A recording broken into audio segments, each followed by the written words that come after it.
Hello, ഈ road side ഒന്ന് നോക്കിയേ, എന്താ ഭംഗി കാണാൻ. എനിക്ക് നല്ല ഇഷ്ടപ്പെട്ടു കേട്ടോ. എപ്പോൾ പോകുമ്പോൾ ഞാൻ ശ്രദ്ധിക്കാറുണ്ട്.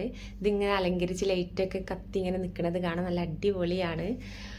പിന്നെ ഇപ്പോൾ നമ്മൾ പോണത് ലുലുവിലാണ്. ഫ്രൂട്ട്സും വെജിറ്റബിൾസും ഒക്കെ വാങ്ങിക്കണം.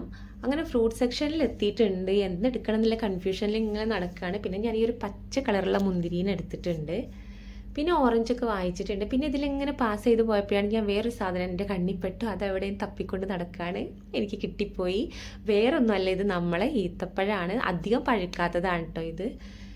പിന്നെ ഇങ്ങനെ എന്തെടുക്കും എന്ന് ആലോചിച്ചപ്പോഴാണ് ഈ ഒരു പ്ലംസിൻ്റെ ബോക്സ് കണ്ടു. നമുക്ക് ചെറുത് മതിയല്ലോ, അങ്ങനെ ചെറുതെടുത്തിട്ടുണ്ട്. പിന്നെ എല്ലാം വാരിപ്പറക്കി വീട്ടിലെത്തിയിട്ടുണ്ട്. അങ്ങനെ ഇത്രയും സാധനങ്ങളാണ് നമ്മൾ വാങ്ങിച്ചത്. നട്ട്സ് വാങ്ങിച്ചിട്ടുണ്ട്, പിന്നെ ഈത്തപ്പഴം വാങ്ങിച്ചിട്ടുണ്ട്, പിന്നെ നൂഡിൽസ്. പിന്നെ ഞാൻ ഏറ്റവും പ്രധാനമായിട്ട് വാങ്ങിച്ച വേറൊരു സംഭവം എന്ന് പറയുന്നത് ഈ ഒരു ഉണക്കമീനാണ്. എനിക്ക് ഉണക്കമീൻ ഭയങ്കര ഇഷ്ടമാണ്. നാട്ടിലാവുമ്പോൾ ഇടയ്ക്കിടയ്ക്ക് നമ്മൾ ഉണ്ടാക്കി കഴിക്കുമല്ലോ. ഇവിടെ വന്നതിന് ശേഷം ഞാൻ കഴിച്ചിട്ടില്ല. പിന്നെ കുറേ ഫ്രൂട്ട്സ് ആണുള്ളത്. ആപ്പിൾ ഉണ്ട്, ഓറഞ്ച് ഉണ്ട്, പിന്നെ വെജിറ്റബിൾസ് ആണ്. അങ്ങനെ ഒരാഴ്ചക്കുള്ള സാധനങ്ങൾ വാങ്ങിച്ചിട്ടാണ് നമ്മൾ വന്നത്. ഞാൻ പോകുമ്പോൾ എല്ലാത്തിനും പെറുക്കി പെറുക്കി എടുക്കും, കണക്കൊന്നും നോക്കൂല. പക്ഷെ വീട്ടിലെത്തിക്കഴിഞ്ഞാൽ എനിക്ക് ഇതൊക്കെ ഒന്ന് സെറ്റ് ചെയ്ത് വെക്കാൻ ഭയങ്കര മടിയാണ്.